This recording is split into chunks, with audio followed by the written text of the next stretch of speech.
Nova autobuska stanica Beograd-Jug zvanično je počela sa radom, a sa njom su stigle i velike promene za putnike koji godinama koriste polaske sa autokomande. Međugradski autobusi više ne kreću sa stare lokacije, pa putnici sada do nove stanice moraju dodatno da presedaju gradskim prevozom.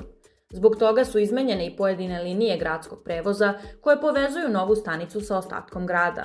Iako nadležni tvrde da je cilj bolja organizacija saobraćaja i rasterećenje autokomande, građani sa kojima smo razgovarali imaju potpuno drugačiji utisak. Na starom stajalištu kod autokomande zatekli smo putnike koji kažu da im je nova organizacija samo otežala putovanje. Mnogi se žale na dodatno čekanje autobusa, gužve i obavezno presedanje, zbog kog se put do međugradskog prevoza sada dodatno produžava. Studenti posebno ističu problem snalaženja i nošenja kofera kroz već prepun gradski prevoz, dok pojedini putnici navode da su do nove stanice čekali autobusi po pola sata, iako se nalazi svega jednu stanicu od autokomande.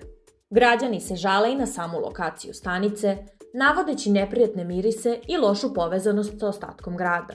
Dodatnu zabrinutost izazvale su informacije da bi u budućnosti mogle da budu uvedene peronske karte, odnosno naplata ulaska na perone, iako se one trenutno još uvek ne naplaćuju.